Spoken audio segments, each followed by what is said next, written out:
Hello, hello, hello. My name is Michelle Williams, and I'm so excited to be joining y'all today. I'm going to give it just a minute to let a few more people join. So I'm joining y'all from the Mental Health Coalition handle today for their incredible 31 days in May, the project for Mental Health Awareness Month. And I'm excited that y'all are joining, so just let people know that I am taking over the Instagram handle for the Mental Health Coalition. Before I get going and sharing my story, I'm going to let a few more people come in. I'm excited about this one-to-one series today on May 5th.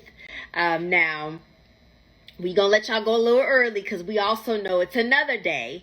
But today, I know it as National Silence the Shame Day. It's called the One-to-One Project because everyone needs to talk to someone. So I'm just going to give it a few more seconds. And I guess as you guys know that every day that there will be another actor or a musician, athlete or influencer having a one-to-one conversation and opening up about mental health. So let me see. Ooh, there she is, Shanti. Hi, Michelle. It's so good to see you. It's good to see you too. Happy Silence to Shame Day. Happy Silence the Shame. Woo, We woo. are hijacking Instagram pages today. I'm excited. Yes. Pastor Toure Roberts, hello. So y'all probably don't understand what's going on right now, but listen. Shanti Das, who is to me an amazing woman.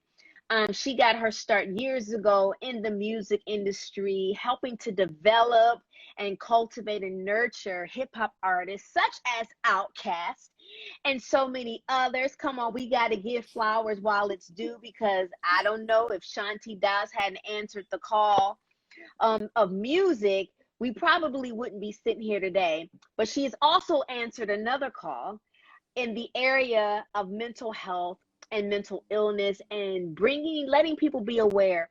And for her to step away from something so lucrative in the music industry was not only a risk, but sometimes that's what you do when you answer a call. So Shanti, welcome. Thank you for having me. We're kind of flip-flopping here on our Instagram pages, but it's so good to talk to you. I mean, I've already kind of given a little bit about who you are, and you know, being a high-powered music executive. You came up with the organization called Silence the Shame, and I just want to welcome Shanti Das in to this event. Hello. Hey, girl, thank you so much. And you know how much I love and appreciate you. And shout out to the Mental Health Coalition. This is a very, very personal journey for me. Again, as you know, I walked away from my job at the height of my career. But Michelle, even more so, you know, my father took his own life when I was 7 months old. And that was really tough on our family. Oh, 7 months wow. old. And I remember being a baby. It's a true story. My mother said for those 7 months, my dad would come home from work as a baby and an infant. I would lay on his chest. And there was an instant bond and a connection. And my mom said when my dad died that I cried for like weeks and weeks. So it's almost like I went through my own sadness and depression as a baby and didn't even realize it. So that I had that bond formed with my father. So it was very traumatic for me. And then fast forward to when I was an adult working in the music industry, the hustle and bustle, the great title, the jobs and all that good stuff. You know, my anxiety got the best of me, but I was still, you know, high functioning. A lot of people didn't know. I'm sure you can probably relate. You know, you don't always share your stories and tell. And I was embarrassed at one time to tell people that I was experiencing challenges. And then I ended up moving back to Atlanta. I walked away from it all. I left the check, the corner office, the nice cars and all that, and came back home to deal with some family issues as well as my own emotional health and wellness. So it's been quite a journey. And then in 2015, I had serious suicidal ideation. So that's kind of how Silence the Shame was birthed, and why I felt the need to be able to really utilize my platform and share and fight the good fight, right? Wave my poster boards. Like we are going to eliminate stigma and erase stigma. Wow. As I am listening to your story, out of my vision at the same time, I can see so many people on here saying that they are survivors of even suicide attempts. People that are saying, a person right now is saying that they're in rehab right now, that they're listening in. So thank you. Yes, Silence the Shame .com. And I'll say, Shanti, as you know, how I come to know you was definitely, of course, through the music industry, but through my own mental health journey and Silence the Shame, and you personally reaching out to me, and I'm saying, yo, anything that I can do to support an organization who encourages silencing the shame and erasing a stigma that is attached to mental health awareness and mental illness. Okay. And so thank you so much for doing that. You're making the conversations a little easier. Not a little easier, but way easier. Because when we can take off the titles and the labels of who we are, at the end of the day, we're humans. And so I just really, really thank you, because humans, we have to silence the shame. What is it? The shame of abuse, the shame of our past, the shame of dealing with depression, anxiety, or whatever your diagnosis is. Even if you have bipolar, or you just got a diagnosis and someone just said, okay, you have schizophrenia. To help silence the shame and to encourage people to have those conversations and normalize the conversation. And well, I just appreciate you for just always being just so kind and gentle, and the vulnerability for even open up to me. Like, we knew each other through the business, right? But we weren't girlfriends, but we had that mutual respect just based on, one another's success in the industry. But I felt a connection to you, just the authenticity. And even when I would see, I know we ran into each other at a Christian music conference a couple years ago, and got a chance to reconnect. You've been on our podcast. But I knew that we would do some great stuff together, and being able to be open and honest and transparent is what's most important. And I talked about this. I talked to a lot of people this week because, May is Mental Health Awareness Month, and vulnerability is a superpower. Like, let's lift that up, right? Let's make that one of, the folks that we look up to, right? The S on our chest. Let's put a V on our chest for vulnerability, and let's be really open to sharing, because there is such power in storytelling. That's why I really applaud the Mental Health Coalition for this one-to-one series. And you're also doing your checking in. And I was talking to people last year during the pandemic. I talked to you on IG during the pandemic. Sure did. You got to check in. You got to have your one-to-one. You got to be vulnerable with somebody. Come on. You got to be vulnerable with someone. I want to ask a question for everybody that's kind of tuning in. And thank you so much. There was a young woman, you just shared your story about your grandson with his suicide attempt. And you know what? I'm glad that it was only I'm not glad that it was attempt, but we are here to tell the story that he is still here and alive. And thank y'all so much for giving. Already we've raised $1,000 just within like 5 minutes. God, so thank you. Amazing. Thank you so much. People like Pastor Torrey Roberts and so many of you guys who are hitting that donate button, or the button that says view, and you are making your donations. Mental Health Coalition, thank you so much. Shanti, how can we, as far as people being vulnerable, I guess let me just be vulnerable. Let's do it. I'll kind of just share my story too about, it's kind of really difficult. Well, the first time I talked about depression, it was kind of by accident. I'm having an interview with somebody, just kind of how me and you were talking, and it's a conversation.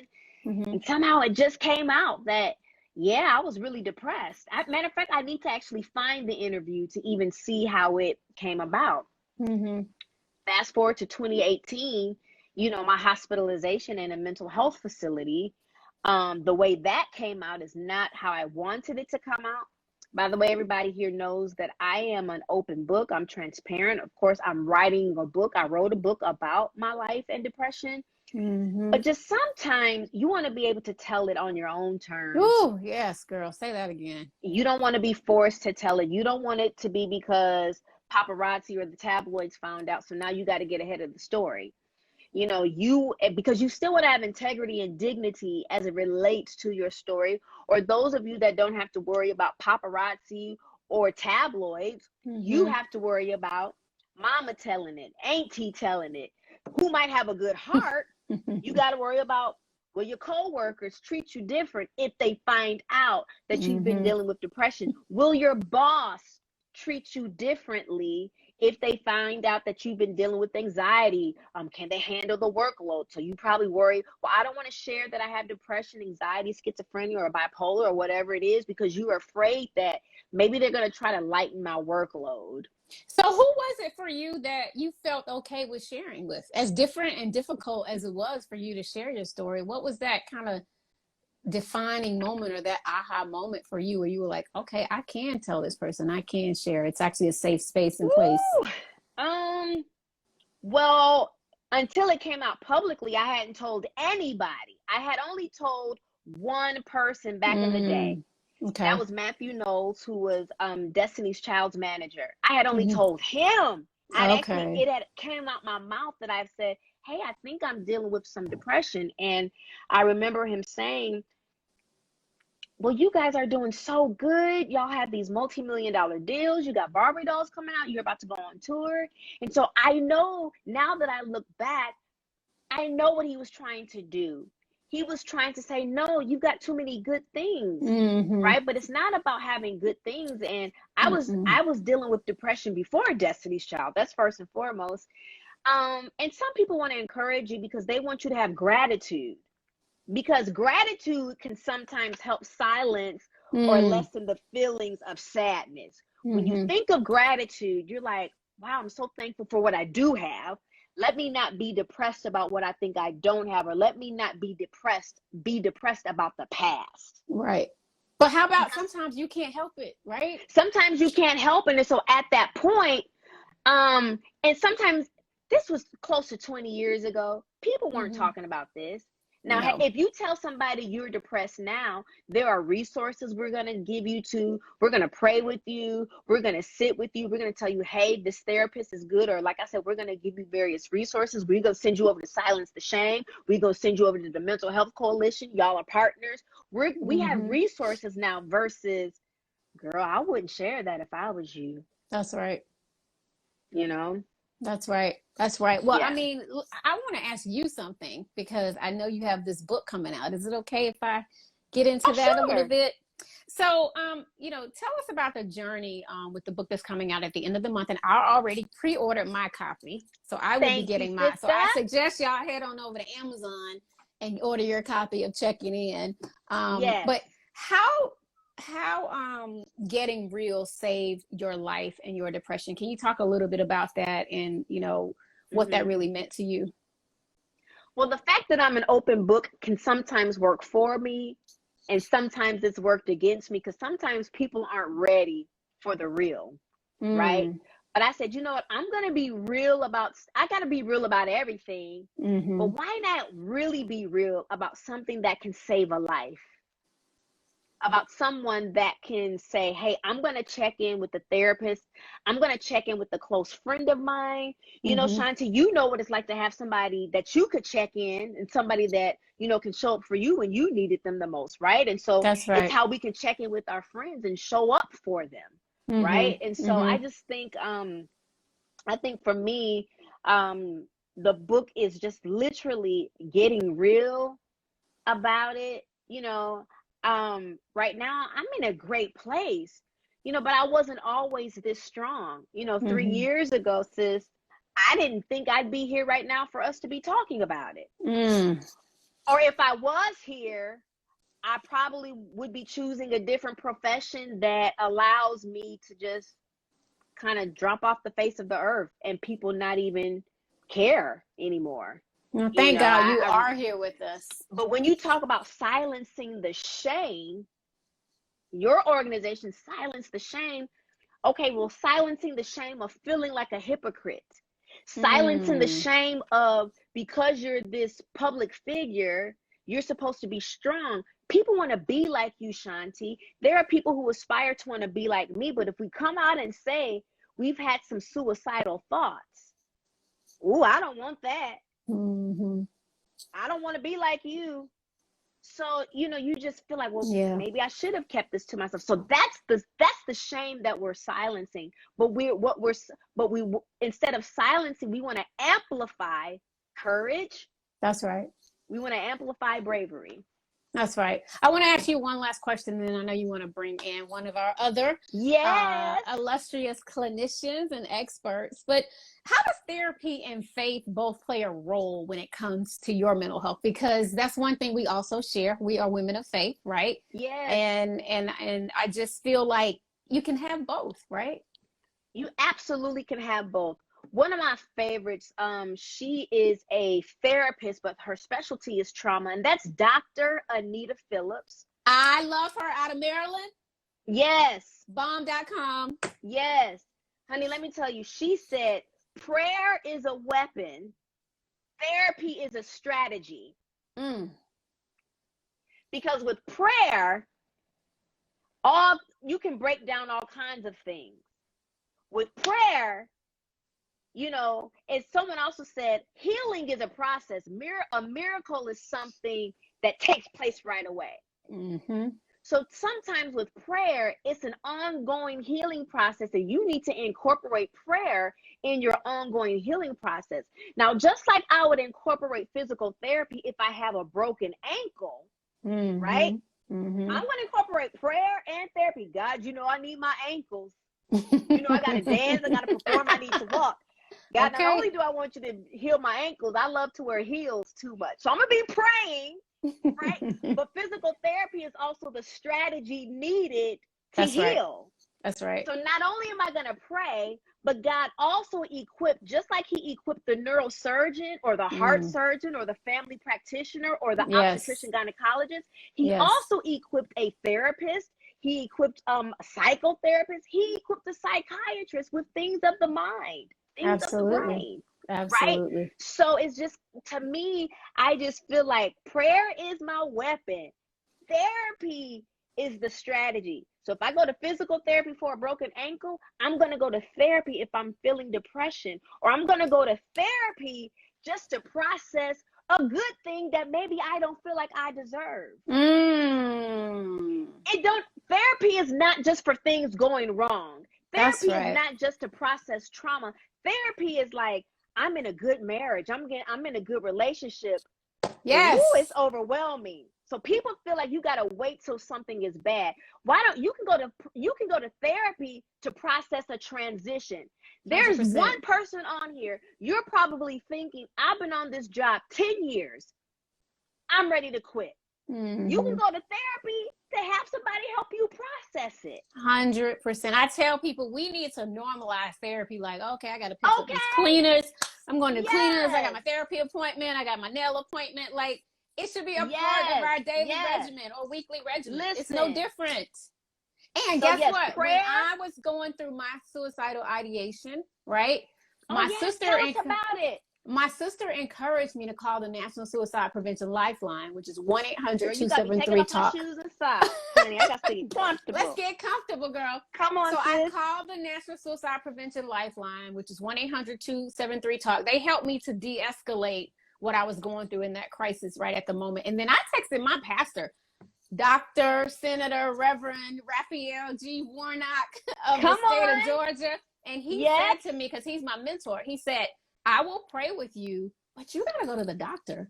I need you to get the help that because he and the rest of the clergy and the people that worked at Ebenezer had seen me Sunday after Sunday after Sunday in the pulpit during the prayer call. Michelle, boo-hoo crying, the ugly cries in church. And they knew I was going through something. And he was like, we'll be here with you, but I think it's at a point where you need some help and it's okay.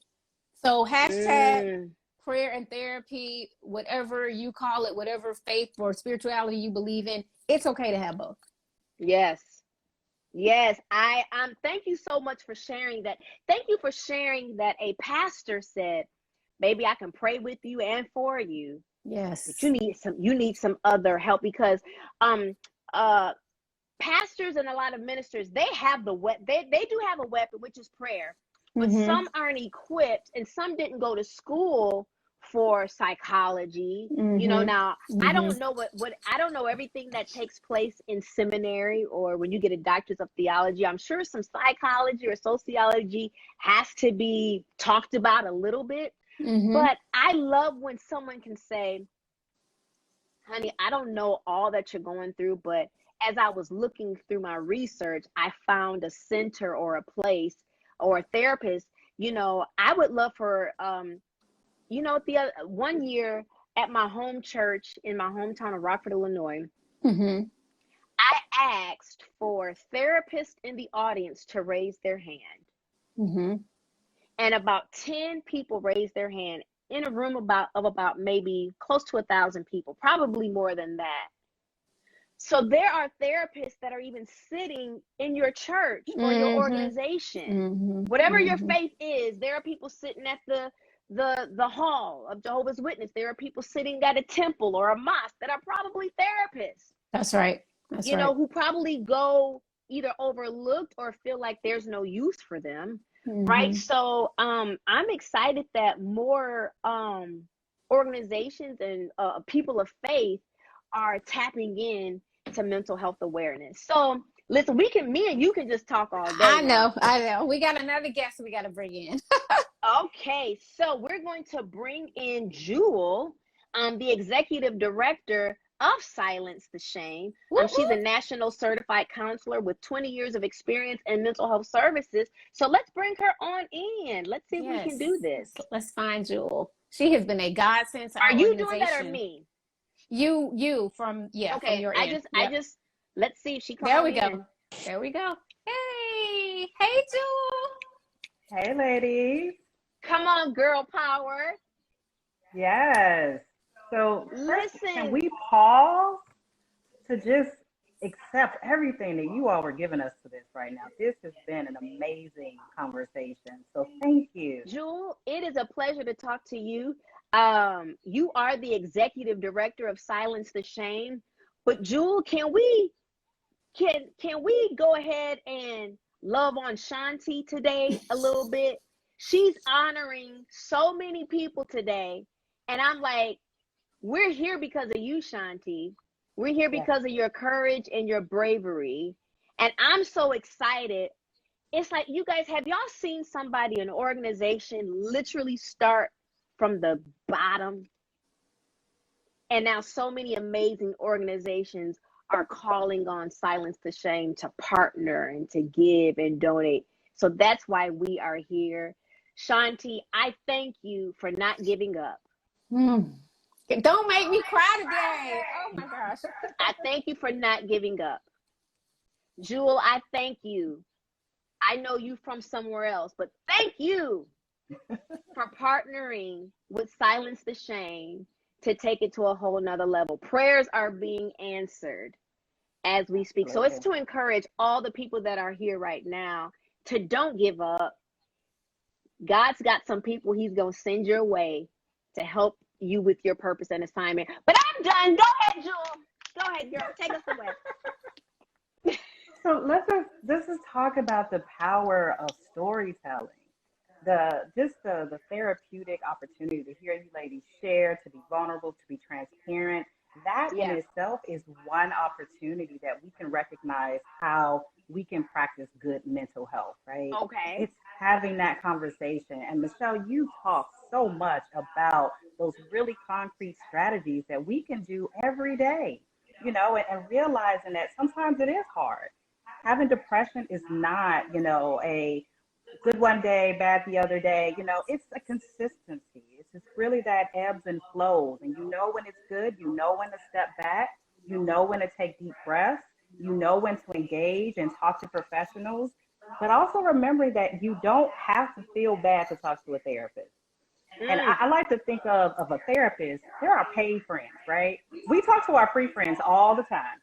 and we'll say all these other things. Unfortunately, our free friends don't always give us the best advice, right? Right. So it's good to have a paid friend who can probably give you some pretty good concrete ways on, let's think this out, right? Because, honey, Let's the paid realize friend will say, sis, I don't need you to pull up. I don't need you to pull up, boo boo. I need you to sit on down, babe, because you'll be in that jail. right there.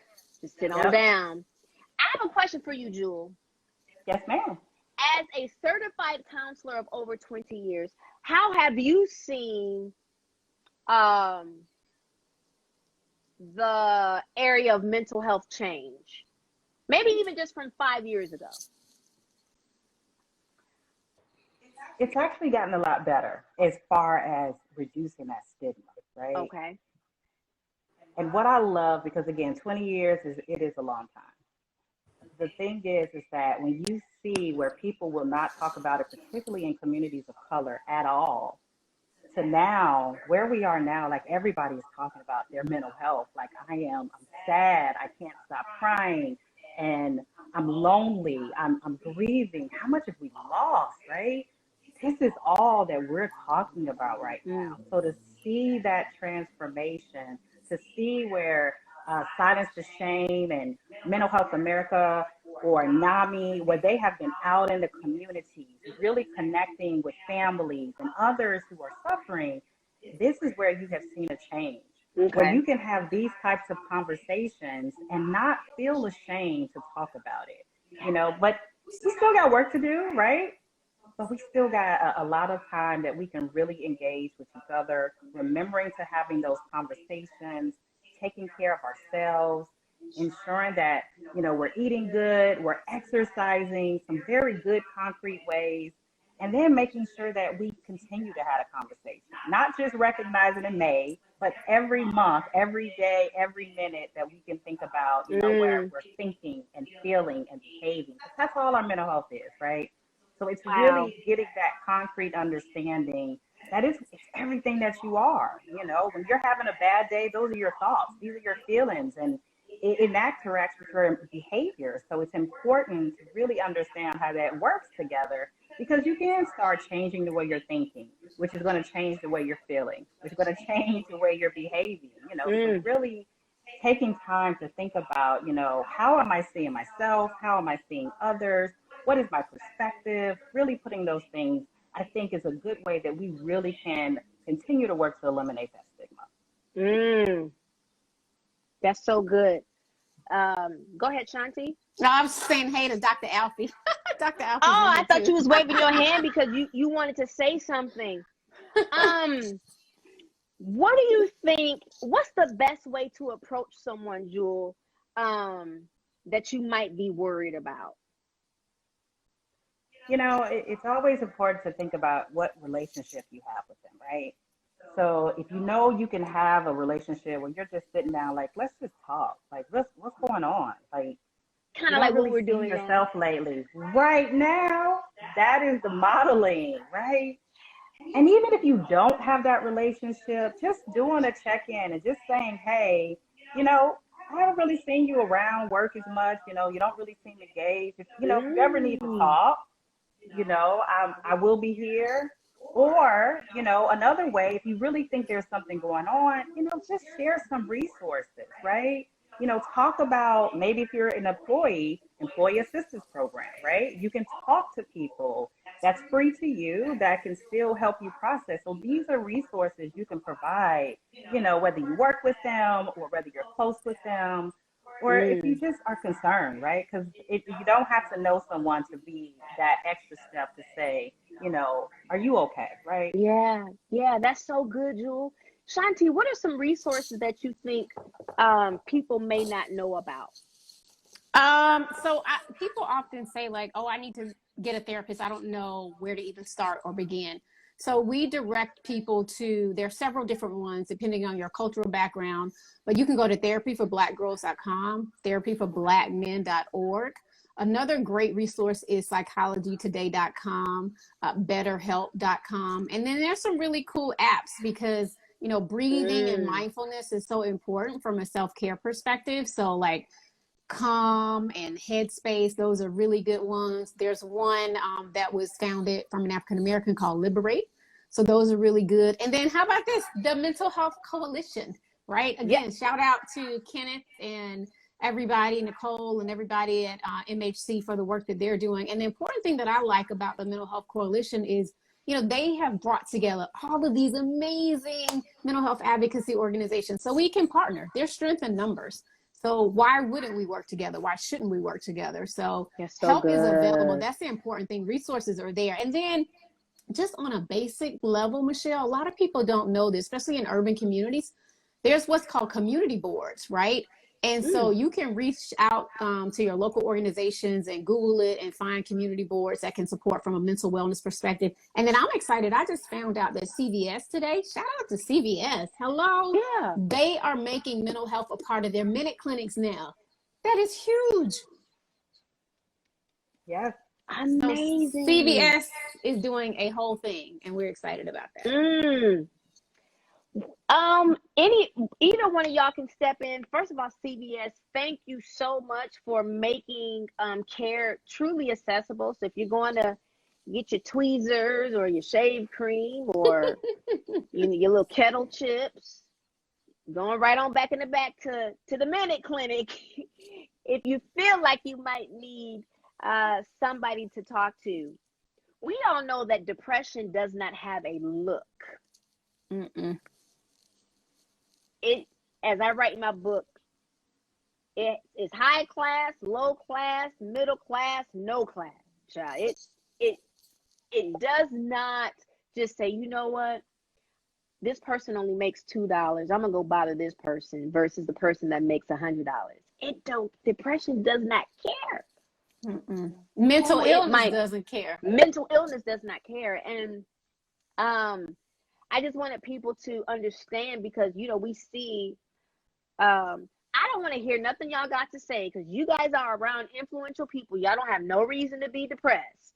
Baby, did y'all not hear Shanti Das saying that her father died by suicide when she was only 7 months old?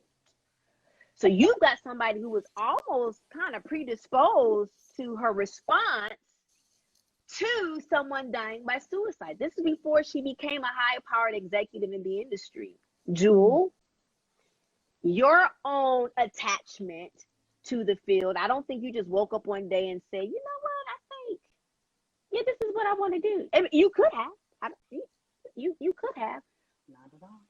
But you have your own story and your own journey as it relates to the area of mental health and mental illness. So it does not have a look, you know. And so I just want to tell people, you can be black, white, rich, poor, in between.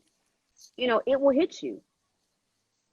It's like any physical health, right? If diabetes, hypertension, you know, you have that genetics, you know, there with depression or mental illness, you have chemical imbalances. With neuro disorders such as like attention deficit hyperactivity disorders. That is that synapses aren't connecting inside of our brains, right? So that's not a you know, just get over it type of fix. That's our life. You learn to adapt. You learn to make the changes you need to support yourself, whether it's depression, anxiety, whether it's schizophrenia.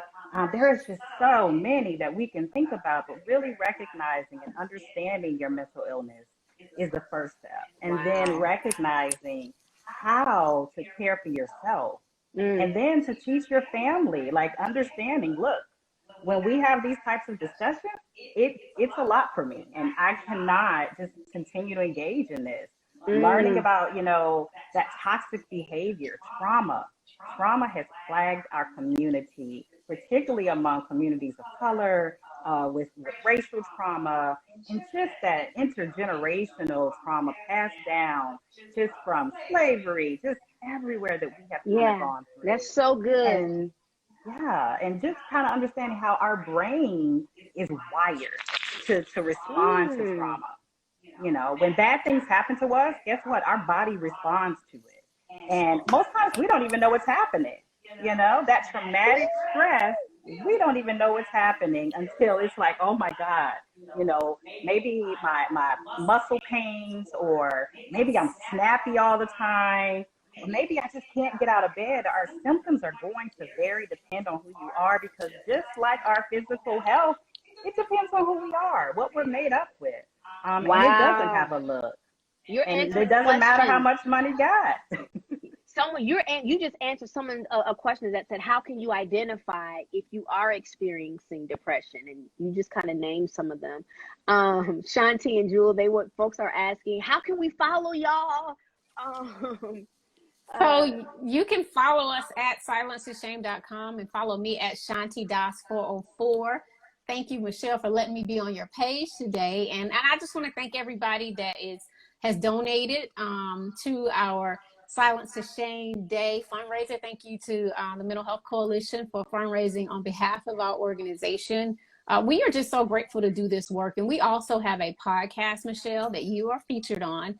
And I just want to let the viewers and listeners know that we have over 40 episodes up. We're launching one today with Grammy Award-winning songwriter Jonte Austin. And it's on songwriters and mental health. And so we have so many other great episodes up. The key is to just tapping into content. Tap on in. Come on, check in, tap in, whatever you got to do. Yeah. Get into the mix of caring for your mental health and emotional health and wellness. And I'm just grateful to be here. Thank you. And Jewell, where can we locate you? They were like, wait a minute, where's she from? How can we get into her too? You can follow me at Jewell, JEWELL _ good, GOOD 5. Hey. But I'm also on Silence to Shame, guys. Follow us. And wait, y'all got to come to the gala tonight. It's virtual. It's free. I tell everybody, free99.com. Yeah. Free 99. But on someone a serious just note, asked if they missed the virtual gala. No, you did not miss the virtual gala. The virtual gala is going to be off the chain with amazing appearances. Let me go ahead on. We've got honoree Charlemagne the God. We've got appearance by Lecrae, Carrie Hilson, Kenny Burns, D Nice. Come on, he's actually an honoree. Keisha Lance Bottoms, Senator Raphael Warnock, Kenneth Cole, a performance by Anthony Hamilton. So y'all go to silencetheshame.com. We will see y'all at 8 p.m. tonight. Okay. Folks are saying they've donated. Thank you, Madison, and to so many others who have donated today. We appreciate y'all's time. Listen, we're going to get up these folks' IG page, okay? But make sure, y'all, more importantly, the reason we on here today, this is the one-to-one series that the Mental Health Coalition is doing. Make sure you find your one, right? That's so good. Michelle, you are one, and you can have more than one. Michelle is one of my ones. You know, we're going to get together and celebrate and fellowship outside of IG, but you know you got a one in me. So I don't care who it is, whoever it is out there, you find your one and you be vulnerable and you be okay with talking to somebody and you help us save some lives and silence the shame. Amen. That's so good. Look at me saying amen like we in church. Y'all so churchy. I'm way too churchy. Like we read church announcements. Amen. Hey, Dwight. All right, well, ladies, I love you all, and to everybody that tuned in, thank y'all so much. We love you. Please go to Mental Health Coalition or silencetheshame.com if you're looking for resources, and if you're feeling just a little low, if you're feeling like you feel like you're at the end of the rope, please head to these two organizations where you will find hope. Please don't give up. Sometimes it feels like you can't see the light in the tunnel, but it is there. Just keep walking a little further. The light is there. We love you guys. Thank you for tuning in. Love you. Bye. Thank you. See y'all.